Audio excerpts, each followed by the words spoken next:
बिस्मिल्लाहिर्रहमानिर्रहीम। अस्सलाम वालेकुम नाज़रीन कराम, मैं हूं मखदूम शहाबुद्दीन और आप देख रहे हैं मेरा फेसबुक और यूट्यूब चैनल।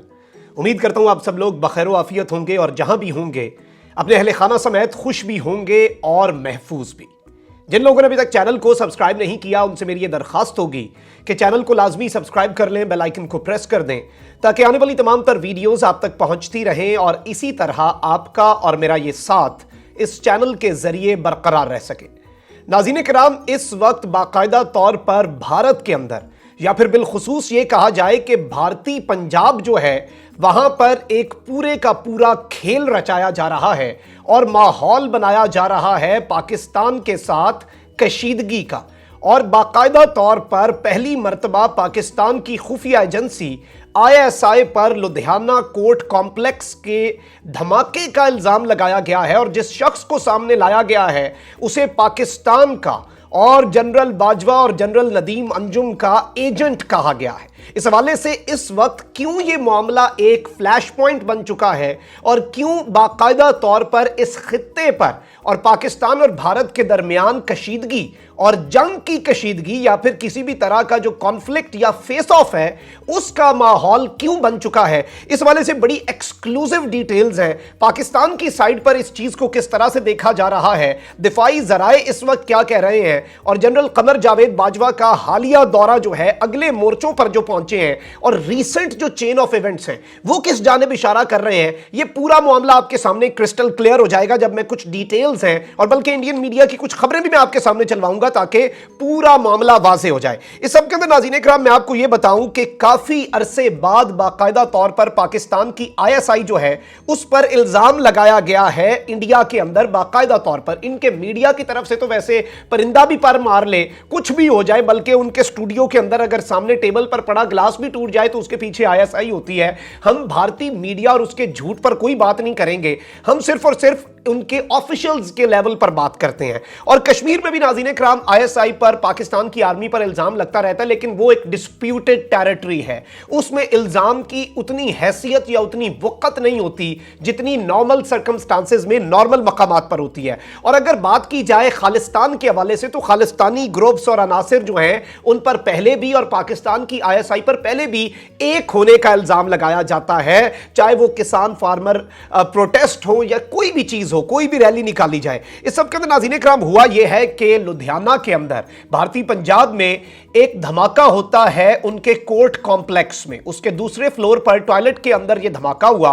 और इस सब के अंदर ये जो धमाका है इसके हवाले से पहले ये ISI की बात की गई, पाकिस्तान की बात की गई, लेकिन भारतीय पंजाब के चीफ मिनिस्टर जो हैं उन्होंने बाकायदा तौर पर यह स्टेटमेंट दी कि हम इसे रिजेक्ट करते हैं, कोई पाकिस्तान का हाथ नहीं है, कोई खालिस्तानी ग्रुपों का हाथ नहीं है। और इनसाइड जॉब है, जो शख्स पकड़ा गया था वो भारतीय पुलिस का साबिक एहलकार था जिसे इन्होंने मनशियात के केस में पकड़ा, 2 साल बाद छोड़ा और उसने वापस आकर यह धमाका कर दिया। लेकिन इस सब में इवन CM की स्टेटमेंट के बाद फिर यह मामले ने ट्विस्ट लिया, क्योंकि CM इस वक्त कांग्रेस का है, इंतखाबात होने वाले हैं भारतीय पंजाब के अंदर और यह नारा तो हमने नहीं लगाया कि सरहदों पर बहुत तनाव है क्या, कुछ पता तो करो, चुनाव है क्या। यह बाद में मामला उस तरफ को गया और आप यह खबर भी देख सकते हैं ABP लाइव की, Ludhiana court blast, Punjab police in action after Pakistan link comes to light, कि पंजाब पुलिस जो है भारतीय पंजाब की वो इस वक्त एक्शन में आ चुकी है क्योंकि पाकिस्तान का जो लिंक है इस दहशतगर्दी के अंदर, इस धमाके के अंदर, वो इस वक्त लाइमलाइट के अंदर आ चुका है। अब मैं आपको यह बताऊं कि इससे पहले भी कुछ मामलात हो चुके हैं। एक तो जो इनकी बॉर्डर सिक्योरिटी फोर्स है उसकी सेंटर ने यानी कि भारतीय हुकूमत विफाक ने जुरिस्डिक्शन बढ़ाई है कि वो चंद किलोमीटर बॉर्डर से अंदर भी, रियासतों के अंदर भी कार्रवाई कर सकती है। इसके खिलाफ सबसे पहले जो भारतीय रियासत सुप्रीम कोर्ट गई है वो भी भारतीय पंजाब ही है, क्योंकि जारी बात है वहां पर वो इस चीज को अपनी उसके खिलाफ समझते हैं कि हमारी जुरिस्डिक्शन में आ रहे हैं ये। और इसमें जो BSF है उसने पिछले 2 दिनों में अपने आप को रेलेवेंट करने के लिए दावा किया। पहला दावा यह था पिछले 4 दिन के अंदर, तकरीबन 4-5 दिन पहले, कि हमने पाकिस्तान का ड्रोन मार गिराया। दूसरा दावा इनका 2 दिन पहले आया कि हमने पाकिस्तान का ड्रोन भगा दिया है। और अब जो नया दावा आया है वो भी आप देख सकते हैं NDTV पर, Punjab police recovered tiffin bomb from field near Indo पाक बॉर्डर, कि इंडिया और पाकिस्तान के बॉर्डर के हवाले से। और ये कहां पर हुआ है? अली के विलेज, जो कि पंजाब के फिरोजपुर के इलाके में है। और वहां पर बाकायदा तौर पर 3 लोगों से इंटेरोगेशन की इन्होंने, जो कि जलालाबाद ब्लास्ट केस के अंदर थे, उनसे इंफॉर्मेशन हासिल करके इन्होंने यह दावा किया है कि हमने ये टिफिन के अंदर जो बम है ये इस वक्त हमने पकड़ लिया, और इसके ऊपर अब वहां पर बात भी हो रही है, इसके ऊपर माहौल भी क्रिएट किया जा रहा है। आप ये खबर देख सकते हैं द प्रिंट की, इंडियन जरीदा, tiffin bombs and Pakistani drones with deadly payloads, alarming finds in Punjab before polls. Poll से पहले, इलेक्शन से पहले पंजाब के अंदर इंतहाई हैरान कुन और परेशान कुन चीजें मिल रही हैं।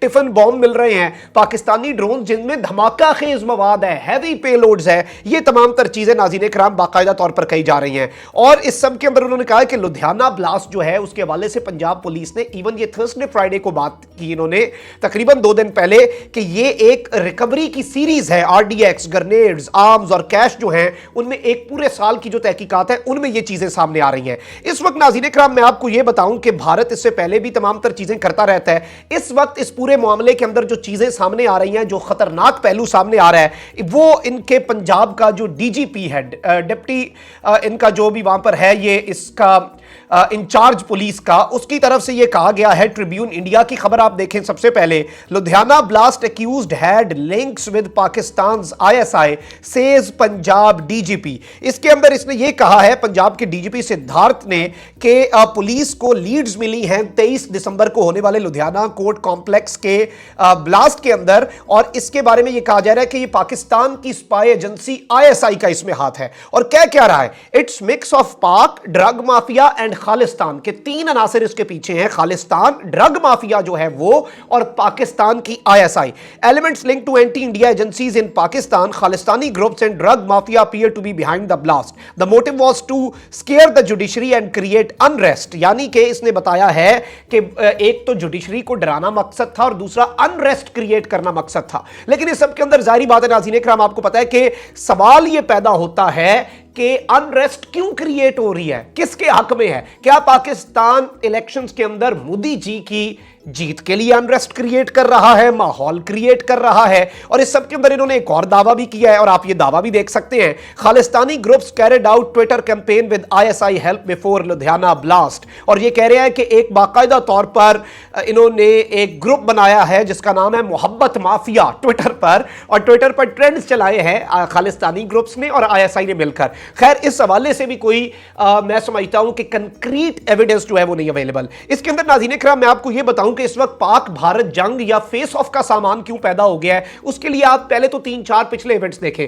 Bharat S-400 missile defence system तैनात करता है कि कोई जहाज, कोई मिसाइल ना आ सके। उसके फौरी बाद पाकिस्तान बाबर 1B मिसाइल जो है उसका तजुर्बा करता है। फिर इंडिया ने अपना बैलिस्टिक मिसाइल जो है प्रोजेक्टाइल वाला पार्ले, वो उसका तजुर्बा किया। उसके बाद army chief general Qamar Javed Bajwa ने LOC का दौरा किया। भारतीय फौज की तरफ से LOC के ऊपर पाकिस्तान रेंजर्स को धमकी दी गई कि आप यहां पर इनलीगल कंस्ट्रक्शन ना करें, उसी तरह जिस तरह चाइना LAC पर कर रहा है। ये सारे इवेंट्स पिछले 1-1.5 हफ्ते में हुए हैं। इन सब को जब आप माइंड में लाते हैं और फिर आप पास्ट में मुंबई अटैक्स के केसेस देख लें, उसके साथ ही साथ पठानकोट का बेस अटैक देख लें, पुलवामा अटैक देख लें, ये सारी मिसालें इस जानिब एक बड़ा वाज़े इशारा है कि इससे इंडो पाक टेंशन जो है वो राइज करती है। और कई बार जंग होते होते रह गई, 2 न्यूक्लियर स्टेट्स हैं, जिम्मेदारी का मुजाहरा करना चाहिए। और लुधियाना ब्लास्ट को इसीलिए छोटा इंसिडेंट कहना मैं जाती तौर पे समझता हूं कि गलत होगा, क्योंकि हमने हिस्ट्री से लेसन सीखने हैं। इस सब के अंदर ये वो पॉइंट है लुधियाना ब्लास्ट का और पाकिस्तान की आईएसआई पर ऑफिशियली इनके पुलिस, डीजीपी और तहकीकाती इदारों की तरफ से इल्जाम लगना,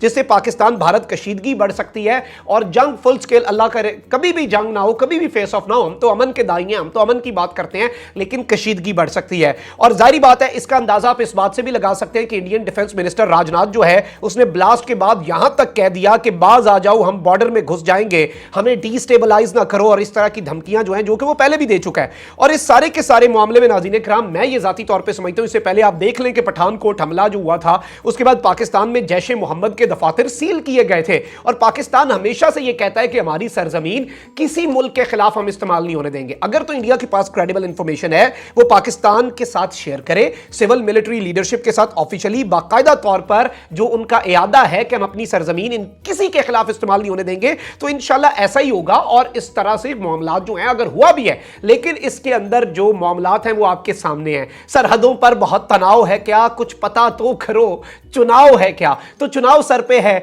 और पूरी अटेंशन भारतीय पंजाब में अचानक कैसे आ गई, मकबूजा कश्मीर से, ऑक्युपाइड वैली से क्यों सारी अटेंशन हट गई, इसके ऊपर कभी भारतीय अगर अकल से सोचें और ये तमाम तर चीजें करें तो यकीन माने उनके पास भी कोई जवाब नहीं होगा। और वो भी बाकायदा तौर पर इस सब के अंदर पाकिस्तान ने प्रीवियसली कोई अगर ऐसी इंफॉर्मेशन मिली है उस पर एक्ट किया है, क्योंकि हम एक रिस्पॉन्सिबल नेबर के तौर पर ये चीजें करते हैं। और इस तरह से डायरेक्ट एक्यूजेशंस करना मैं जाती तौर पर समझता हूं अमन आमा जो है और इंटरनेशनल पीस और इस रीजन के पीस के खिलाफ है, और हम तो सिर्फ अमन की बात करते हैं। तो ये एक चीज है जिसका ख्याल रखना चाहिए भारत को, भारतीय मीडिया को, उनकी गवर्नमेंट को रिस्पॉन्सिबली चीजों को लेकर चलना चाहिए। कमेंट सेक्शन में राय का इजहार जरूर करें, चैनल को सब्सक्राइब कर लें, बेल आइकन को प्रेस कर दें। अपना बहुत ज्यादा ख्याल रखिएगा, अपने इर्द गिर्द लोगों का भी, इस मुल्क पाकिस्तान का भी। अल्लाह ताला पाकिस्तान को सलामत रखे, अल्लाह ताला हमारे प्यारे पाकिस्तान को ता क़यामत रखे। अल्लाह निगहबान, पाकिस्तान जिंदाबाद।